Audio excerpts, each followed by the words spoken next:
అందరికీ నమస్కారం అండి. స్టోరీ బుక్ ఛానల్కి స్వాగతం. ఈరోజు నేను మీకు వినిపించబోతున్న కథ అత్తగారిని నిరక్షరాస్యురాలు, అనాగరికురాలు అంటూ అవమానించి ఇంట్లోంచి గెంటేసిన కొడుకు కోడలికి బుద్ధి చెప్పిన తల్లి. రాధికా గారు ఒక సాధారణమైన మధ్యతరగతి కుటుంబానికి చెందిన అమ్మాయి. తను చాలా తెలివైన అమ్మాయి, చాలా బాగా చదివేది, క్లాస్లో ఎప్పుడూ ఫస్టే వచ్చేది. ఆమెకు ఒక తమ్ముడు కూడా ఉన్నాడు. తన తల్లిదండ్రులు ధనవంతులు కాదు, కానీ స్వాభిమానం కలిగిన వ్యక్తులు. వాళ్ళు నివసించే ఆ పల్లెటూరులో రాధికా గారి తండ్రి చాలా గొప్ప వ్యక్తిత్వం ఉన్న వ్యక్తి. ఆయనకు ఆ ఊరిలో ఎంతో గౌరవం ఉండేది. ఆ గౌరవం అంతా ఆయన మంచితనంతోనే సంపాదించుకున్నాడు. తనకు చేతనైనంత వరకు ఇరుగు పొరుగు వారికి సహాయం చేసేవాడు. దానివల్ల చాలామంది మనుషుల్లో ఆయన పట్ల గౌరవం మరింత పెరిగింది. ఒకరోజు రాధికా గారి తండ్రి పని మీద పక్కనే ఉన్న నగరానికి వెళ్ళి ఇంటికి తిరిగొస్తూ ఉండగా ప్రమాదవశాత్తు ఆయన మరణించారు. అదే సమయంలో రాధికా గారు BA చదువుతున్నారు. అయితే రాధికా గారి తండ్రి సిటీ నుంచి తిరిగొస్తూ ఉండగా రోడ్డు ప్రమాదం జరిగిందని వారి కుటుంబ సభ్యులు తెలుసుకున్నారు. ఆ సంఘటన జరిగినప్పుడు కుటుంబం మొత్తం చాలా భయపడ్డారు. అందరూ ఆసుపత్రికి చేరుకునేసరికి రాధికా గారి తండ్రి ఈ లోకంలో లేరని తెలిసింది. ఈ విషయం తెలుసుకున్న రాధికా గారి కుటుంబానికి పెద్ద షాకే తగిలింది. ఎందుకంటే రాధికా గారి తండ్రే ఆ ఇంటికి ఆధారం. ఆ ఇంట్లో సంపాదించే వ్యక్తి ఆయనే. ఆయన మీదే ఆధారపడి ఆ కుటుంబం మొత్తం నడుస్తోంది.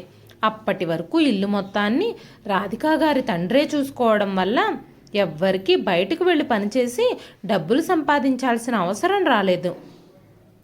ఇప్పుడు రాధికా గారి తల్లి పిల్లలిద్దరినీ చదివిస్తూ ఆ ఇంటి ఖర్చులన్నీ ఎలా భరిస్తుంది? అందుకే ఆవిడ రాధికా గారికి పెళ్లి చేయాలని నిర్ణయించుకుంది. రాధికా గారు పెళ్లి చేసుకుని అత్తారింటికి వెళ్ళిపోతే తన బాధ్యత కూడా తీరుతుందని ఆలోచించింది. రాధికా గారి తల్లి రాధికా గారి కోసం ఒక మంచి అబ్బాయిని వెతకడం ప్రారంభించింది. కొద్ది రోజుల్లోనే రాధికా గారికి ఒక మంచి సంబంధం దొరికింది. ఇప్పుడు పెళ్లి ఖర్చులు ఎలా భరించాలా అని ఆవిడ ఆందోళన చెందుతున్న సమయంలో అకస్మాత్తుగా లైఫ్ ఇన్సూరెన్స్ నుంచి ఏజెంట్ ఇంటికి వచ్చారు. రాధికా గారి తండ్రి చనిపోయేటప్పుడు ఇన్సూరెన్స్ పాలసీ తీసుకున్నారని వాళ్ళు చెప్పారు. అప్పుడు జానకమ్మ గారు రాధికా గారి పెళ్లి చేయడానికి ఆ డబ్బులు సరిపోతాయని చాలా సంతోషించారు. ఇక రాధికా గారి పెళ్లి ఎలాంటి ఆటంకము లేకుండా జరిగిపోయింది. రామకృష్ణ గారు రాధికా గారిని పెళ్లి చేసుకున్నారు. రామకృష్ణ గారు చాలా మంచి వ్యక్తి. ప్రతి సందర్భంలోనూ రాధికా గారికి సపోర్టుగా నిలబడేవారు. రామకృష్ణ గారి తల్లిదండ్రులు కూడా రాధికా గారిని తమ సొంత కూతుర్లా చూసుకున్నారు. పెళ్ళైన తర్వాత రాధికా గారు అత్తామామల్ని కూడా తల్లిదండ్రుల్లా భావించి సేవ చేసేవారు. ఆమె అతి తక్కువ కాలంలోనే మొత్తం ఇంటిని చాలా జాగ్రత్తగా చూసుకోవడం మొదలుపెట్టింది. రామకృష్ణ గారి తల్లిదండ్రులు కూడా రాధికా గారు కోడలైనందుకు చాలా సంతోషించారు. ఎందుకంటే రాధికా గారు చాలా మంచి అమ్మాయి, చాలా శాంత స్వభావం కలిగిన వ్యక్తి. అందుకనే అత్తామామలు ఆవిడ్ని చాలా ఇష్టపడేవారు. వాళ్ళు ఎలాంటి కోడలైతే తమ ఇంటికి రావాలని కోరుకున్నారో రాధికా గారు అచ్చం అలాగే ఉన్నారు. అతి తక్కువ కాలంలోనే రాధికా గారికి రామకృష్ణ గారికి సంజయ్ అనే కొడుకు పుట్టాడు. రాధికా గారు రామకృష్ణ గారు కొడుకుని చాలా ప్రేమించేవారు. తాతయ్య నాయనమ్మలు కూడా మనవణ్ణి ప్రాణం కంటే ఎక్కువ ప్రేమించేవారు. సంజయ్ని అందరూ కంటికి రెప్పలా చూసుకునేవారు. సంజయ్ చిన్నతనంలో తెలిసి తెలియక చేసిన ప్రతి తప్పును క్షమించేవారు. అందరి ప్రేమను అలుసుగా తీసుకొని సంజయ్ రోజు రోజుకి పనికిమాలిన వాడిలాగా మారడం మొదలుపెట్టాడు. సంజయ్ తన తల్లిదండ్రుల ముందు తెలివైన వాడిలాగా, చాలా మంచివాడిలాగా నటించేవాడు. బయటకు వెళ్ళాక చెడు స్నేహితులతో స్నేహం చేసేవాడు. అస్సలు పెద్దలంటే గౌరవమే ఉండేది కాదు. తన తప్పు చేసినా కూడా కుటుంబం క్షమిస్తుందని, అందరూ తనని అమితంగా ప్రేమిస్తారని తెలుసు కాబట్టి తను ఎలాంటి అడ్డు అదుపు లేకుండా తన ఇష్టాయిష్టాలను కొనసాగిస్తూ ఉండేవాడు. అందుకే ఏ పనైనా చేసే ముందు ఎప్పుడూ ఆలోచించేవాడు కాదు. తప్పు జరిగినా తన కుటుంబం అంతా క్షమిస్తుందిలే, పర్వాలేదులే అనుకునేవాడు. నెమ్మదిగా రోజులు గడిచిపోతూ ఉన్నాయి. మెల్లమెల్లగా రామకృష్ణ గారి తల్లిదండ్రులిద్దరూ మరణించారు. రామకృష్ణ గారు రాధికా గారుల వయసులు కూడా పెరిగాయి. కొంతకాలం తర్వాత రామకృష్ణ గారి ఆరోగ్యం దెబ్బతింది. ఆయన ఆరోగ్యం రోజు రోజుకి క్షీణించడం మొదలుపెట్టింది. దీని కారణంగా రాధికా గారు చాలా బాధపడుతూ ఉన్నారు. రాధికా గారు తన భర్తకి మందులు తీసుకురావాలని, డాక్టర్ చెకప్కి తీసుకెళ్ళమని కొడుకును అడిగినప్పుడు కొడుకు ఏదో ఒక సాకు చెప్పి తప్పించుకోవడం, మందులు మర్చిపోయి రావడం చేసేవాడు. సంజయ్కి తన తండ్రి ఆరోగ్యం గురించి అస్సలు ఆలోచన లేదు, కాస్త కూడా దిగులు లేదు. తల్లిదండ్రుల్ని బాగా చూసుకోవాలి అని అనుకునేవాడే కాదు. కొడుకు నిర్లక్ష్యం కారణంగా రామకృష్ణ గారు చనిపోయారు. ఇప్పుడు రాధికా గారు తన జీవితంలో ఒంటరిగా మిగిలిపోయారు. రామకృష్ణ గారు చనిపోయాక రాధికా గారు తన కొడుకు సంజయ్ మీదే పూర్తిగా ఆధారపడ్డారు. కొంతకాలం తరువాత రాధికా గారు సంజయ్తో, బాబు సంజయ్, నీకు పెళ్లి వయసు వచ్చింది. ఇంటి పనిని, ఇంటి బాధ్యతని నేను ఇక చూసుకోలేకపోతున్నాను. ఇంక నువ్వు పెళ్లి చేసుకో.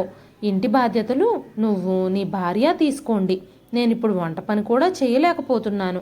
నా ఆరోగ్యం కూడా అస్సలు బాగుండడం లేదు అని చెప్పినప్పుడు ఇదంతా విన్న సంజయ్ కూడా పెళ్లికి ఓకే చెప్పాడు. వెంటనే రాధికా గారు ఒక మంచి అమ్మాయిని చూసి సంజయ్కి పెళ్లి జరిపించారు. పెళ్లి తర్వాత కొంతకాలం అంతా సవ్యంగానే జరిగింది. సంజయ్ భార్య ప్రియ తన అత్తగారైన రాధికా గారిని కొద్ది రోజులు చాలా బాగా చూసుకునేది. కొన్ని రోజుల తర్వాత ప్రియ తన అసలు రంగును చూపించడం మొదలుపెట్టింది. క్రమక్రమంగా అత్తగారిపై తన భర్తను రెచ్చగొట్టడం ప్రారంభించింది. సంజయ్ భార్య మాటలు వింటూ తల్లిని అపార్థం చేసుకోవడం మొదలుపెట్టాడు. ప్రియ తన భర్తని తన తల్లికి ఎంత వ్యతిరేకంగా రెచ్చగొట్టిందంటే అతను ప్రియా కోరిక మేరకు రాధికా గారిని ఇంటి నుంచి గెంటేశాడు. నీకు ఆహారం, బట్టలు, ఇంట్లో చోటు ఇచ్చి చూసుకుంటూ ఉంటే నీకు అస్సలు ఏమీ తెలియడం లేదు. నువ్వు నా భార్యకి ప్రతి విషయంలోనూ అడ్డుపడతావు. నా భార్యతో నీకేదైనా సమస్య ఉంటే ఇంటి నుంచి వెళ్ళిపో అంటూ తన తల్లిని ఇంటి నుంచి గెంటేశాడు. రాధికా గారు, బాబు, అలాంటిదేమీ లేదు. నా కోడలికి నేనేమీ ఎదురు చెప్పలేదు. తన ఇష్టాయిష్టాల్ని నేను ఎప్పుడూ కాదనలేదు అన్నారు. వెంటనే కోడలు ప్రియ, చదువులేని మూర్ఖురాలివి నువ్వు. నా గురించి నీకేమీ తెలీదు. నేను ఎంత పెద్ద పేరున్న కాలేజీలో చదివానో. నేను బాగా చదువుకున్న అమ్మాయిని. అసలు నీకేం తెలుసు? నీ పేరు ఎలా రాయాలో కూడా మీకు తెలియదు. అయినా సరే నేను వేసుకునే బట్టల గురించి మీరు ఎప్పుడూ ప్రశ్నిస్తూనే ఉంటారు. ఇలాంటి బట్టలు వేసుకోవద్దు, అలాంటి బట్టలు వేసుకోవద్దు, ఈ టైంలో పార్టీలకు వెళ్ళొద్దు అంటూ నాకు ఆంక్షలు విధిస్తూనే ఉంటారు అంటూ అత్తగారిని ఒక్క తోపు తోసింది. రాధికా గారు తన కొడుకుని చాలా నచ్చజెప్పాలని చూశారు. నేను నీ భార్యకి ఎలాంటి విషయంలోనూ ఆంక్షలు పెట్టలేదు. నన్ను నమ్ము. నేను తనకి ఇంట్లో పూర్తి స్వేచ్ఛనిచ్చాను, పూర్తి అధికారాన్ని ఇచ్చాను. ఇలా ఉండొద్దు, అలా ఉండొద్దు అని ఎప్పుడూ చెప్పలేదు. కానీ ఒక పెళ్ళై పిల్లలున్న అమ్మాయి పార్టీలకు తిరుగుతూ పొట్టి పొట్టి బట్టలు వేసుకోవడం మంచిది కాదని మాత్రం చెప్పాను. నేను ఆ విషయం తన మంచి కోసమే చెప్పాను. తనకి ప్రేమగా నచ్చజెప్పాలనే చూశాను తప్ప తనపై నేను ఎప్పుడూ ఆంక్షలు విధించలేదు, అధికారం చెలాయించలేదు అంటూ సంజయ్తో రాధికా గారు ఎంతసేపు ప్రాధేయపడినా సంజయ్ రాధికా గారి మాటలు వినడానికి సిద్ధంగా లేడు. సంజయ్, ప్రియా తన తల్లిని ఇంటి నుంచి బయటకు గెంటేసి తలుపు మూసేసి లోపలికి వెళ్ళిపోయారు. భార్యాభర్తలిద్దరూ రాధికా గారిని ఇంటి నుంచి గెంటేసినందుకు చాలా సంతోషించారు. కాసేపటి తర్వాతైనా కొడుకు, కోడలు తలుపు తెరుస్తారేమోనని రాధికా గారు తలుపు దగ్గరే కూర్చునున్నారు. రాత్రి ఉదయం అయింది. ఉదయం మళ్ళీ సాయంత్రంగా మారింది. అయితే వాళ్ళిద్దరూ తలుపు తెరిచి తమ రోజువారీ పనులన్నీ చేసుకున్నారు, కానీ రాధికా గారిని ఇంట్లోకి మాత్రం రానివ్వలేదు. మీరు ఎంతసేపు ఈ తలుపు దగ్గర కూర్చున్నా మీకు ఉపయోగం లేదు. మీకు కొంచెమైనా సిగ్గు శరం ఉంటే ఇక్కడి నుంచి వెళ్ళిపోండి అంటూ కోడలన్న మాటలకి రాధికా గారు చాలా బాధపడ్డారు. తన వస్తువులన్నీ తీసుకొని అక్కడి నుంచి వెళ్ళిపోయారు. ఆమె దారిలో వెళుతూ ఉండగా కొడుకు, కోడలు గురించి ఆలోచిస్తూ నడుచుకుంటూ వెళుతున్నారు. ఆలోచనల్లోనే ఆవిడ నడుస్తూ చూసుకోకుండా ఒక కారుని ఢీకొట్టింది. వెంటనే ఆ కారు డ్రైవ్ చేస్తున్న వ్యక్తి కారు ఆపి రాధికా గారిని కారులో ఎక్కించుకొని హాస్పిటల్కి తీసుకెళ్లి ట్రీట్మెంట్ చేయించాడు. రాధికా గారికి స్పృహ వచ్చినప్పుడు ఆయన రాధికా గారికి క్షమాపణ చెప్పాడు. అమ్మా, ఈ రోజు నా వల్ల మీకు ఏదైనా జరుగుంటే నన్ను నేను ఎప్పటికీ క్షమించుకోలేకపోయేవాణ్ణి. నన్ను క్షమించండి అనగానే రాధికా గారు, తప్పు నాదేనండి. నేనే ఏదో ఆలోచించుకుంటూ మీ కారుని గమనించలేదు. దయచేసి నన్ను క్షమించండి. నా వల్ల మీరు ఇబ్బంది పడ్డారు అంటూ రాధికా గారు ఏడవడం ప్రారంభించారు. అప్పుడు ఆ అబ్బాయి, అమ్మా, మీరు నాకు క్షమాపణ చెప్పాల్సిన అవసరం లేదు. మీరు నాకంటే వయసులో పెద్దవారు. మీరు నా ముందు చేతులు జోడించడం మంచిది కాదు అన్నాడు. నవీన్ని చూడగానే రాధికా గారికి ఈ అబ్బాయి వ్యక్తిత్వం ఎంత మంచిగా ఉంది, చెయ్యని తప్పుకు కూడా క్షమాపణ చెప్తున్నాడు, పెద్దవాళ్ళ విషయంలో చాలా గౌరవంగా ఉంటున్నాడు. మా సంజయ్ ఎలా ఉండాలని నేను కోరుకున్నానో ఈ నవీన్ అలాగే ఉన్నాడు. నా కన్న కొడుకులో లేని సంస్కారం ఈ వ్యక్తిలో నేను చూస్తున్నాను అనుకున్నారు రాధికా గారు. వెంటనే రాధికా గారు కన్నీళ్లు పెట్టుకున్నారు. అమ్మా, ఎందుకు ఏడుస్తున్నారు మీరు? నేనేమైనా తప్పుగా మాట్లాడానా అని నవీన్ అడగగానే రాధికా గారు, లేదు బాబు, నేను నా తలరాతని తలుచుకొని ఏడుస్తున్నాను. మీ తల్లిదండ్రులు చాలా మంచి వాళ్ళై ఉంటారు. నీలాంటి కొడుకును పొందినందుకు వాళ్ళు చాలా అదృష్టవంతులు. నా సొంత కొడుకే నన్ను ఇంట్లో నుంచి గెంటేశాడు, కానీ నువ్వు ముక్కు మొహం తెలియని ఈ నిర్భాగ్యురాలికి సహాయం చేస్తున్నావు అన్నారు రాధికా గారు. ఈ మాటలు విన్న నవీన్ షాక్ అయ్యాడు. కన్న కొడుకు ఒక తల్లిని ఇంట్లో నుంచి ఎలా గెంటేయగలడు? తల్లి తన బిడ్డల కోసం దేవుడే పంపించిన ఒక విలువైన వ్యక్తి.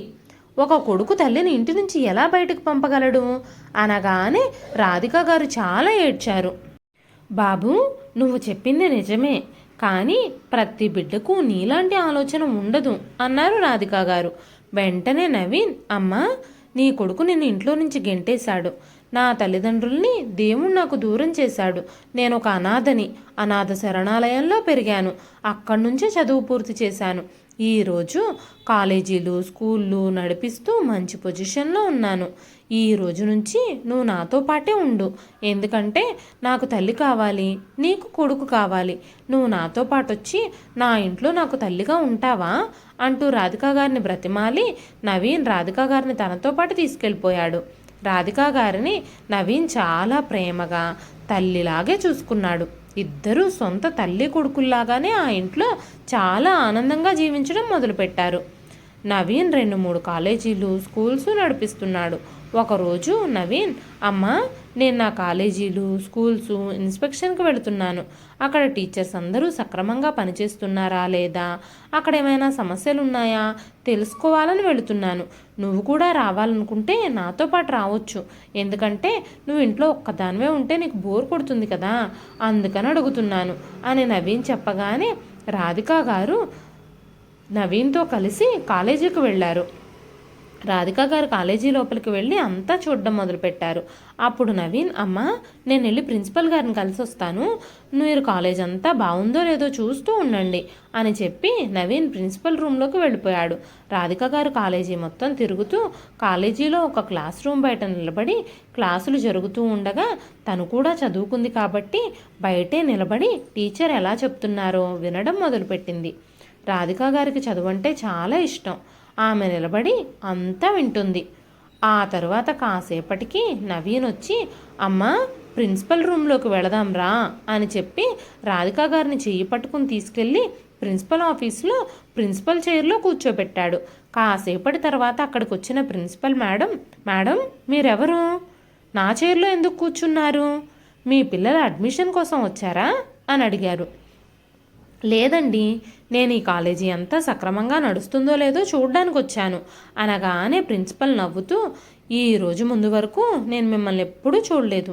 ఇవాళ సడన్గా వచ్చి నేను ఇన్స్పెక్షన్కి వచ్చాను అని మీరు చెబుతున్నారే అనగానే రాధికా గారు, నేను ఈ కాలేజీ చైర్మన్ నవీన్ వాళ్ళ అమ్మని అని చెప్పగానే ప్రిన్సిపల్ మేడం, ఇంత పెద్ద పెద్ద జోకులు చేయకండి.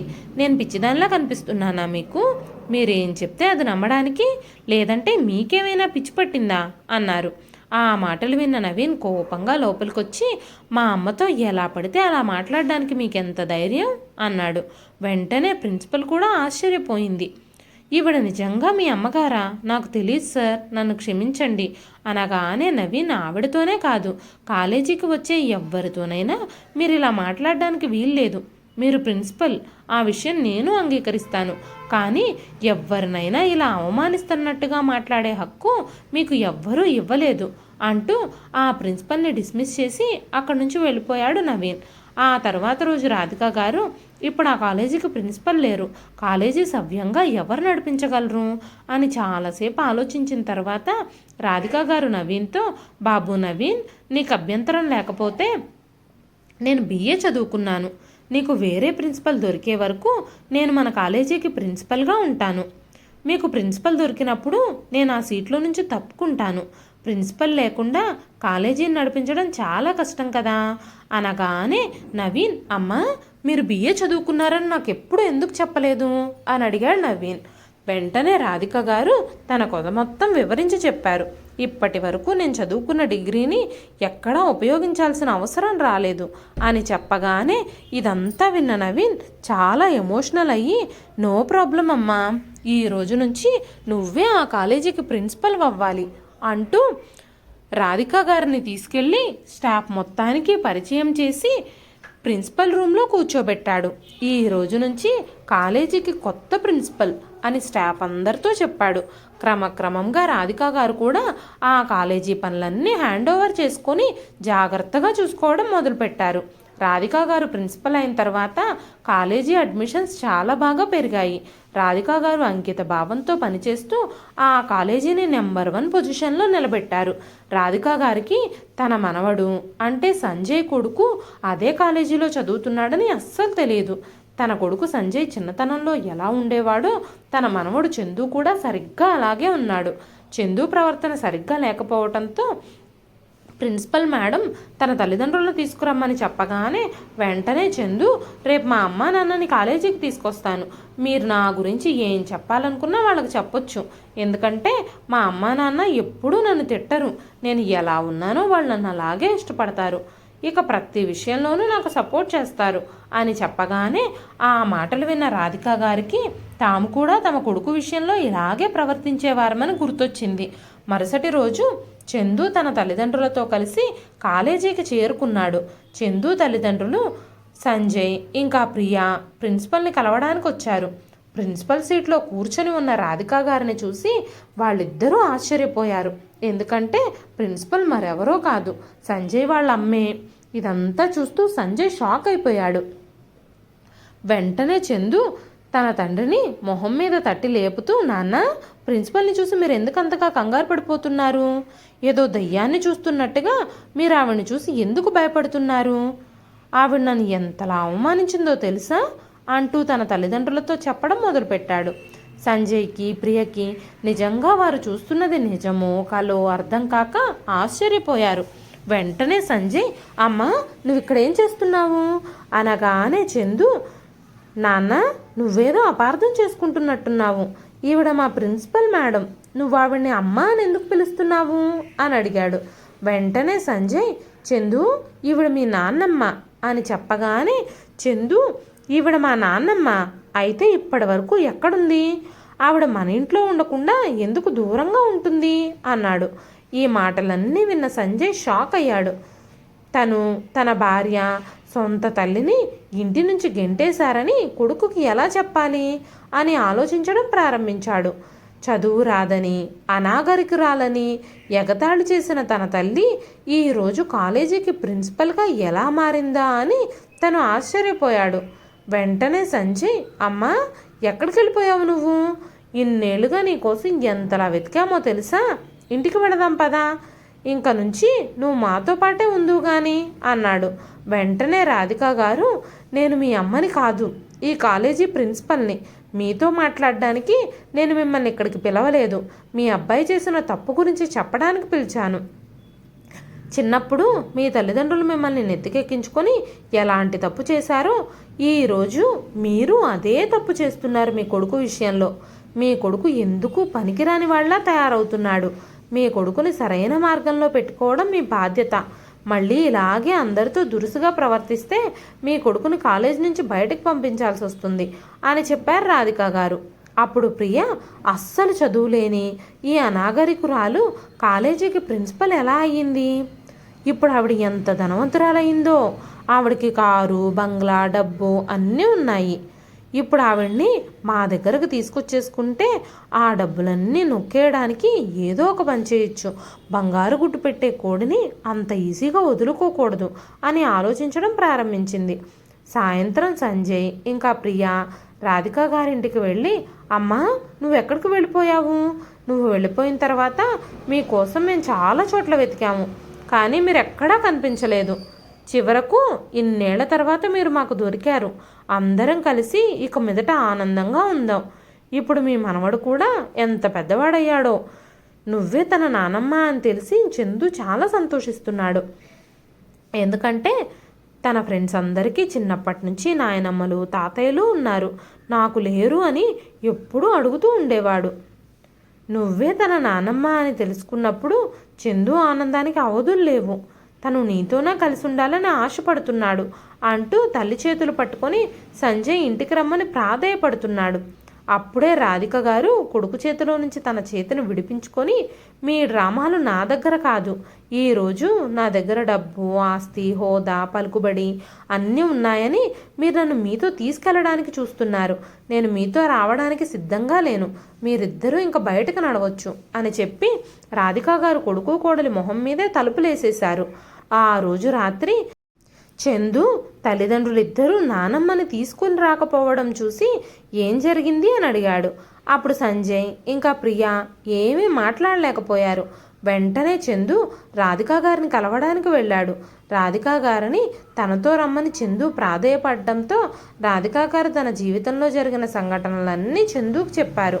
రాధికా గారి నోటి నుంచి అలాంటి మాటలు విన్న చందు తన తల్లిని తండ్రిని అసహించుకోవడం మొదలుపెట్టాడు. చందు చాలా కోపంగా ఇంటికొచ్చి తల్లిదండ్రులతో, మీరు క్షమించరాని తప్పులు చేశారు. మిమ్మల్ని చూస్తూ ఉంటే నాకు అసహ్యంగా ఉంది. ఇంక నుంచి నేను మీతో కలిసి జీవించాలి అని అనుకోవడం లేదు. నా మిగిలిన జీవితం అంతా నానమ్మతోనే జీవించాలనుకుంటున్నాను అంటూ మీరు నానమ్మ విషయంలో ఎంత దుర్మార్గంగా ప్రవర్తించారో నాకు తెలిసిపోయింది. మా నానమ్మని ఇంట్లో నుంచి గెంటేసిన వాళ్లతో నేను ఇక ఉండలేను. నేను మా నాన్నమ్మ దగ్గరికి వెళ్ళిపోతున్నాను అంటూ చందు తన సామాన్లన్నీ సర్దుకోవడం మొదలుపెట్టాడు. ప్రియా ఇంకా సంజయ్ తమ కొడుకును ఒప్పించడానికి ఎన్నో ప్రయత్నాలు చేశారు. కొడుకును ఆపడానికి ఎంతగానో ప్రయత్నించారు. కానీ చందు తన తల్లిదండ్రులతో ఉండడానికే నిరాకరించాడు. రాధికా గారి దగ్గరకు వెళ్ళిపోయి, నాన్నమ్మ నన్ను క్షమించు. నువ్వు ఇంట్లో నుంచి వెళ్ళిపోయేటప్పుడు చాలా చిన్నగా ఉన్నాను. అందుకే నీకోసం ఏమీ చేయలేకపోయాను. అయితే అమ్మా నాన్న నీ విషయంలో దారుణంగా ప్రవర్తించిన విషయం అంతా నాకు తెలిసాక ఇక నేను వాళ్ళతో కలిసి ఆ ఇంట్లో ఉండలేకపోయాను. అందుకే నీ దగ్గరకు వచ్చేసాను. నన్ను క్షమించు నాన్నమ్మా అంటూ ఉండగానే రాధికా గారు, నువ్వెందుకు క్షమాపణలు చెప్తున్నావు బాబు? నీ తప్పే ఉంది. నువ్వు మీ నాన్నలా మొరటుగా చెడిపోకూడదని కాలేజీలో నిన్ను తిట్టాను. ఇలాంటి వాటన్నింటికి మనిషి బానిసైపోతే మంచివాళ్లా కాకుండా చెడ్డవాళ్లా మారిపోతాడు అని చెప్పగానే చందుకు నానమ్మ చెప్పిన మాటలన్నీ అర్థమయ్యాయి. వెంటనే నన్ను క్షమించు నానమ్మ. ఈ రోజు నుంచి నేను కాలేజీలో ఎవ్వరితోనూ తప్పుగా ప్రవర్తించను. నేనెప్పుడూ క్రమశిక్షణతోనే ఉంటాను. మీరు ఏది చెప్తే అదే చేస్తాను. నేను ఇక నుంచి నీతోనే కలిసి ఉండొచ్చా? నువ్వు నన్ను క్షమించావా అని అడగగానే, నేను నిన్ను క్షమించాను, కానీ ఇది నా ఇల్లు కాదు. ఇంట్లో నువ్వు ఉండాలనుకుంటే వేరొకరి పర్మిషన్ తీసుకోవాలి అని చెప్పి రాధికా గారు నవీన్ గురించి, కొడుకు కోడలు ఇంటి నుంచి గంటేసిన తర్వాత జరిగిన సంఘటనలు అన్నింటి గురించి చందుతో చెప్పారు. నవీన్, అతని భార్య చందు ఆ ఇంట్లో ఉండడానికి సంతోషంగా అంగీకరించారు. వెంటనే నవీన్ రాధికా గారితో, అమ్మా మీరు కావాలనుకుంటే మీ కొడుకు కోడలు కూడా మీతో పాటే ఉండొచ్చు. నాకు ఎలాంటి అభ్యంతరమూ లేదు. నేను ఎన్నో ఏళ్ళు అనాథలా ఒంటరి జీవితం గడిపాను. అందరితో కలిసి ఉండడం అంటే నాకు చాలా ఇష్టం. మీ కొడుకు కోడలు మనవడు అందరూ ఇక్కడున్నా నాకు ఎలాంటి అభ్యంతరమూ లేదు అని చెప్పగానే రాధికా గారు, నా కొడుకు కోడలు మనతో ఉండాల్సిన అవసరం లేదు. ఇప్పుడు నేను మీ ఇద్దరితో కలిసి చాలా సంతోషంగా ఉన్నాను అని చెప్పారు. నవీన్ ఇంకా నవీన్ భార్య రాధికా గారిని చందుని చాలా బాగా చూసుకునేవారు. నవీన్ భార్య కూడా రాధికా గారిని చందుని సొంత వ్యక్తుల్లానే భావించి సంతోషంగా అందరూ కలిసి జీవించడం మొదలుపెట్టారు. కానీ రాధికా గారి కొడుకు కోడలు చాలా దయనీయమైన పరిస్థితుల్లో ఉన్నారు. ఎందుకంటే వాళ్ళు మెల్లమెల్లగా వృద్ధాప్యంలో అడుగు పెడుతున్నారు. ఒక్కగానొక్క కొడుకు వారితో కలిసి ఉండడం లేదు. తమ తల్లి విషయంలో తాము ప్రవర్తించిన తీరుకు దేవుడు తమకు సరైన శిక్షే వేశాడని సంజయ్ ఇంకా ప్రియ బాధపడడం మొదలుపెట్టారు. ఒకరోజు సంజయ్ ప్రియా రాధికా గారి దగ్గరకు వచ్చి చేతులు జోడించి క్షమాపణలు చెప్పడం ప్రారంభించారు. అమ్మా, మమ్మల్ని క్షమించండి. మేము చేసిన పాపాలకి మాకు సరైన శిక్షే పడింది. మేము మీ విషయంలో చాలా అన్యాయం చేశాము. అయితే మా కొడుకు నుంచి దూరంగా మేము ఉండలేకపోతున్నాము. మేము అతనితో కలిసే జీవించాలి అనుకుంటున్నాము అని చెప్పి రాధికా గారు కాళ్ళు పట్టుకుని ప్రాధేయపడ్డారు. అప్పుడు రాధికా గారు, చాలా ఏళ్ల క్రితం మీరు నన్ను ఇంట్లో నుంచి గెంటేసి నా ముఖంపై తలుపులు మూసినప్పుడు కూడా నేను మిమ్మల్ని ఇద్దరినీ ఇదే విధంగా ప్రాధేయపడ్డాను. కానీ ఆ రోజు నా విషయంలో మీరు కొంచెం కూడా జాలి చూపించలేదు. నా కన్నీళ్లను చూసి కూడా మీ మనసు కరగలేదు. కానీ ఈరోజు మీరు నా కాళ్ళు పట్టుకుని ప్రాధేయపడుతున్నారు. మీరు ఆ రోజు నాతో ప్రవర్తించినంత కఠినంగా నేను మీతో ఈరోజు ప్రవర్తించలేకపోతున్నాను. ఎందుకంటే నాకు మనసుంది. అది మీ మనసులాగా బండరాయిలా మారిపోలేదు. వృద్ధాప్యంలో తల్లిదండ్రులకి కొడుకు అవసరం ఎంతగా ఉంటుందో తెలిసిన దాన్ని కాబట్టి మీరు మాతో పాటు ఉండడానికి ఒప్పుకుంటున్నాను. కానీ మీరిద్దరూ చందుకి తల్లిదండ్రులు మాత్రమే. చందుకి తల్లిదండ్రులుగా మాత్రమే ఇక్కడ ఉండగలరు. నాకు మాత్రం కొడుకు కోడలు ఎప్పటికీ కాలేరు. నాకు నవీన్ ఇంకా తన భార్య మాత్రమే దేవుడిచ్చిన కొడుకు కోడలు. వాళ్ళిద్దరినీ నేను నా జీవితాంతం కొడుకు కోడలుగా భావిస్తాను అని చెప్పి సంజయ్ని ప్రియని తమతో కలిసి తమతో పాటు ఉండడానికి ఒప్పుకున్నారు రాధిక గారు. రాధిక గారు ప్రేమగా నచ్చజెప్పడంతో చందు కూడా తన తల్లిదండ్రులు తనతో కలిసి ఉండడానికి ఒప్పుకున్నాడు. ఇదండి ఈరోజు కథ.